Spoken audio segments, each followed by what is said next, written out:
এখানে যেটা সলভ করতে যাচ্ছি সেটা হচ্ছে ভার্চুয়াল ওয়ার্ক মেথডে ট্রাসের ডিফ্লেকশন বের করা। ট্রাসে কখনো রোটেশন আসে না, আমরা ডিফ্লেকশনটা বের করবো ট্রাসের, কতটুকু জয়েন্টে ডিফ্লেকশন হচ্ছে সেইটা আর কি। তো এটার জন্য প্রথমে আমরা প্রথম ম্যাথটাতে চলে যাই। তো এখানে একটা ট্রাস রয়েছে, ঠিক আছে। তো ট্রাসটা প্রথমে কি করতে হবে, তো ট্রাসে এই যে যেসব মেম্বার আছে এই মেম্বারগুলোর লেন্থ টেন্থ এগুলো আমরা বের করে নিতে পারবো পিথাগোরাসের যে এইগুলা আমরা পিথাগোরাস বা যে কোনো আছে লেন্থগুলো বের করতে পারবো। এরপরে কি কাজ আছে আমাদের, যে এইটার এই যে কত রিয়াকশন ফোর্স আছে রিয়াকশন ফোর্স বের করতে পারবো। তো এখন রিয়াকশন ফোর্স বের করার আগে এটা কি একটা স্ট্যাটিক্যালি ডিটারমাইন্ড ট্রাস, কারণ কি আমার এখানে নাম্বার অফ আননোন হচ্ছে 3টা আছে আর 3টা নন ইকুয়েশন আছে, তাহলে ডসি কত হচ্ছে 0 হইতেছে। তো আর এটা কি একটা মানে স্টেবল ট্রাস, কারণ হচ্ছে এম প্লাস আর মাইনাস 2j, ঠিক আছে। এইটা এই ভ্যালুটা দিয়েও আমরা বুঝতে পারি যে এটা ইন্টারনালি নাকি এক্সটার্নালি মানে ঠিক আছে নাকি ঠিক নাই আর কি, স্টেবল নাকি স্টেবল না।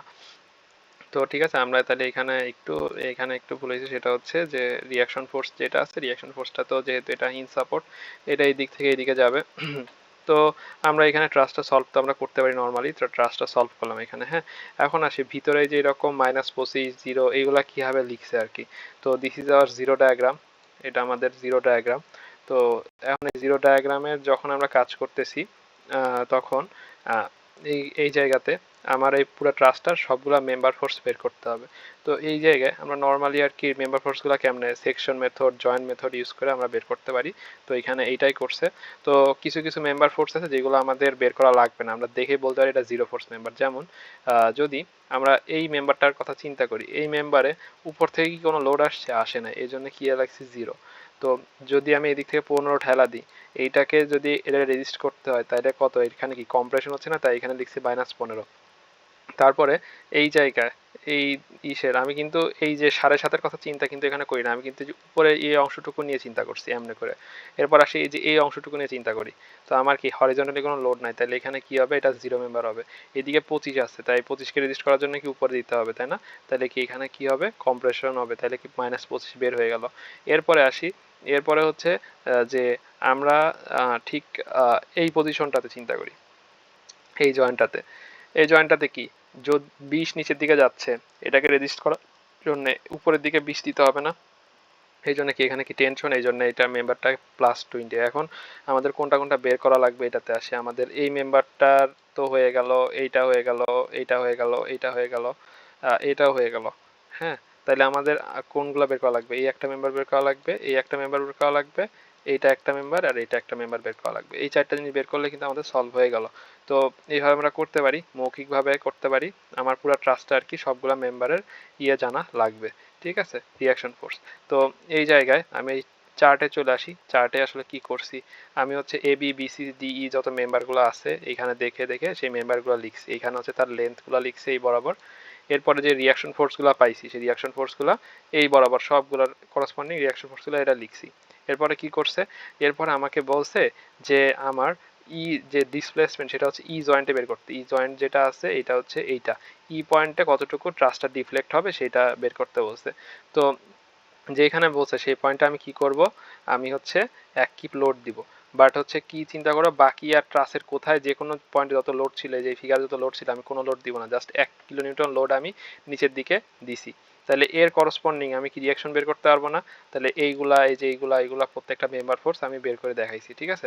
তো এইগুলোর জন্য দেখা যায় আমি যদি 1 কিলোমিটার নিচের দিকে দিই, তো আমি এই জয়েন্টের কথা চিন্তা করি একদম, এই এই জায়গায় যদি আমি 1 কিলোমিটার দিই তাহলে এই বরাবর কি যেটা আছে এটা হয়তো এই জয়েন্টেরটা এইভাবে করতে পারবো না, আমরা এই জয়েন্টেরটাতে আসি, এই জয়েন্টেতে 0 0 হবে, তারপরটাতে এইটা 0 হবে, এটা 0 হবে, বাকি যে 1 2 3 4 যত মেম্বার আছে এগুলো আমার আবার করে বের করতে হবে। তো আমরা এই এই জয়েন্টটাই উপরের জয়েন্টটা কেমন বের করতে পারি, এই জয়েন্টের এখানে কি কোনো লোড আছে নিচের দিকে ভার্টিক্যালি, নাই, তার মানে কি উপরেরটা 0 হবে না, তাহলে এটাও হয়ে গেল আমার, তাহলে 1 2 3 4 এই চারটা বের করতে হবে। এরপরে জাস্ট এইখানকার লোডগুলো করসপন্ডিং এইখানে এই বরাবর আমি লিখে ফেলছি। তারপরে কি করছি, তারপরে হচ্ছে এই তিনটা, এইটার সাথে এইটা, এটার সাথে এইটা, এই তিনটা সব মাল্টিপ্লাই করে এই বরাবর সব করে লিখে ফেলছি। তারপরে সবগুলো যোগ করে এখানে লিখছি।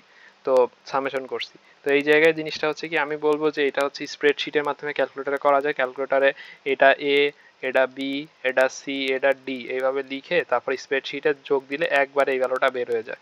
সো এইভাবে খুব ফাস্ট করা যায়। এরপরে যেটা আছে, এরপরে হচ্ছে আমাদের এখানে প্রত্যেকটা মেম্বারের ক্রস সেকশন এরিয়া বলা ছিল, তো সেটা এরিয়া আর ই এর ভ্যালু দিয়ে দেওয়া ছিল। তা এ ই মাল্টিপ্লাই করছি, এত কিলোনিউটন আসছে। এরপরে ডেল্টা কতটুকু ডিফ্লেকশন হবে, এটা summation of N zero N one by A E, এটা করার পরে আসছে হচ্ছে এত। এটা যেহেতু প্লাস আসছে তার মানে কি এটা নিচের দিকে ডিফ্লেক্টেড হচ্ছে। এরপরে আসি, এরপরে আর একটা ট্রাস্ট যেখানে বলছে যে আমাদের এখন যে যে মেম্বারটা আছে এখানে বলছে যে যে এই টাইপের মেম্বার এখানে হচ্ছে ডিফ্লেকশন বের করতে পারছে একটা top of the D joint, একটা টপ অফ ডি জয়েন্টে টেম্পারেচার ইনক্রিজ, মানে হচ্ছে এইখানে যখন ই করছে আমার ট্রাস্টের টেম্পারেচারের উপর ইফেক্ট আসছে, এই জন্য আলফা দিয়ে দিচ্ছে determiner vertical deflection at E point. তো আমার হচ্ছে যে পয়েন্টটা আছে at joint E, A B C D, এখানে ই পয়েন্টটা না মানে ডি পয়েন্টটা হবে। তো এই আর কি, এরিয়া দিয়ে দিছে, ইলাস্ট্রিটি দিয়ে দিছে।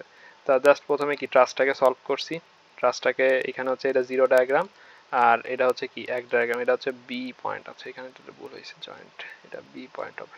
তাহলে বি পয়েন্ট আর কি ডিফ্লেকশন বের করতে হবে, তাই বি পয়েন্টে এক লোড দিয়ে আমি পুরো ট্রাস্ট আর কি সলভ করছি। সলভ করার পরে আবার হচ্ছে এইখানে আগের মতো এল এন এন ওয়ান আগের মতো ছিল, তারপর আবার এই পর্যন্ত সব সেমই ছিল। এরপরে কি ডেল্টা টি কোন পয়েন্টে বাড়ছে, বিডি পয়েন্টে বাড়ছে, মানে বিডি মেম্বারে হচ্ছে আমার ইনক্রিজ হতে হয় বিডি পয়েন্টে প্লাস 50 ডিগ্রি সেলসিয়াস, কারণ হচ্ছে এখানে বলা ছিল যে 50 ডিগ্রি সেলসিয়াস ইনক্রিজ হয়েছে, তা 50 ডিগ্রি সেলসিয়াস। আর এন ওয়ান ডেল্টা টি এল, তার মানে হচ্ছে এই যে এন ওয়ান ডেল্টা টি আর হচ্ছে এল, এটা মাল্টিপ্লাই করে পাইছি এইটা। তো সবগুলা সাম করার পরে পাইছি এইটা, এইটার এইটা সামেশন, এইটার এইটা সামেশন। তারপরে কি করছে, এই যে ফর্মুলায় আগে তো এইটুকু অংশ ছিল আগের ম্যাথটাতে, জাস্ট আলফার সাথে এটা মাল্টিপ্লাই করে সাম করার পর যেটা হয় সেই অংশ যোগ করলে যত আসবে সেটা হচ্ছে আমাদের অ্যান্সার। এটা হচ্ছে আমাদের কি ডিফ্লেকশন অফ ট্রাস।